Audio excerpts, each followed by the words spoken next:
एक भी सामान ढंग का नहीं दे रखा जो हमारे घर में रखा जा सके। कपड़े लत्ते भी ऐसे दिए हैं कि सारे रिश्तेदारों के सामने हमारी नाक कट गई। हमने तो सोचा था सरकारी मास्टर की एकलौती बेटी है तो कम से कम ब्याह तो ठीक से करेंगे, लेकिन यहाँ तो रूखी सूखी बेटी विदा करके भेज दी।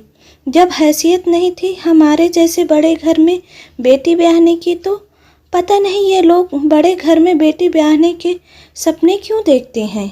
कविता देवी का पारा बहू का सामान देखकर सातवें आसमान पर चढ़ा हुआ था।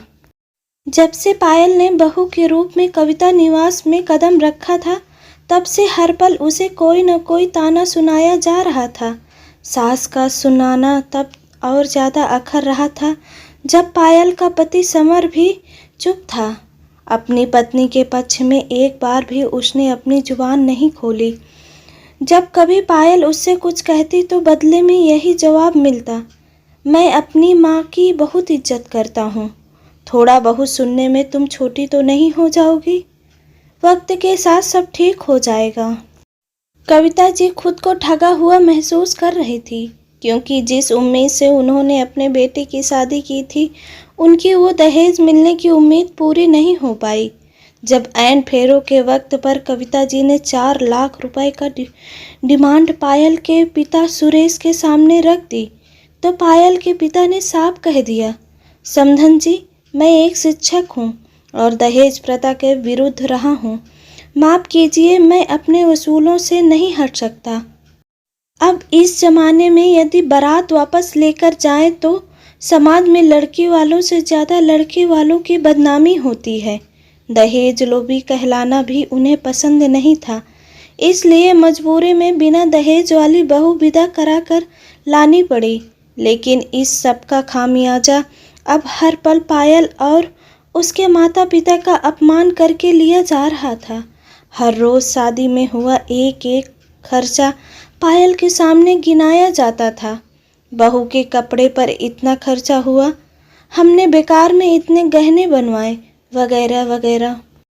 एक दिन बेटी को देखने की इच्छा से सुरेश ने 5 डिब्बे मिठाई और फलों की टोकरी लेकर बेटी के ससुराल में कदम रखे।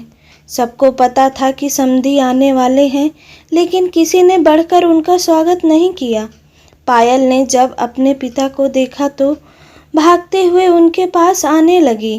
कविता जी ऊंचे स्वर में बोली, ऐसा कौन सा खजाना लेकर आए हैं तेरे पिताजी जो भागी जा रही है। खाली हाथ बेटी को भेज दिया और खुद भी हाथ लटकाए आ गया। अपनी नहीं तो हमारी हैसियत का तो ध्यान रखा होता। पायल से ये अपमान अब बर्दाश्त से बाहर हो रहा था। हार कर उसने अपना मुंह खोल दिया। माँ जी, मेरे पिता की हैसियत की बात है तो सुनिए।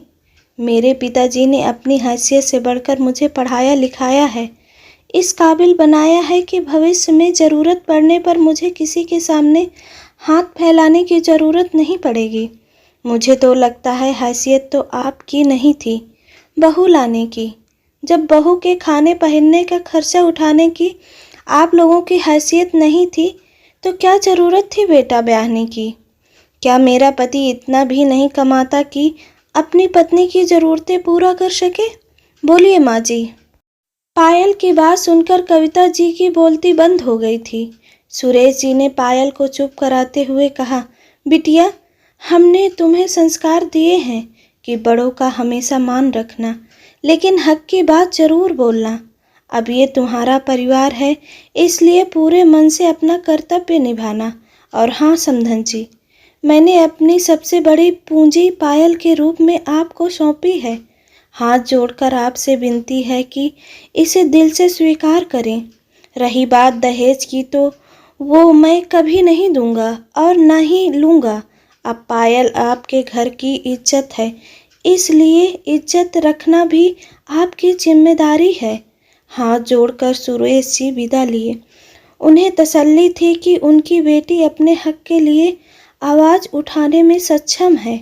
ममता जी को भी समझ आ गया था कि अब उनका पाला किसी गाय से नहीं, शेरनी से पड़ा है, इसलिए अब जो है उसे स्वीकारने में ही भलाई है।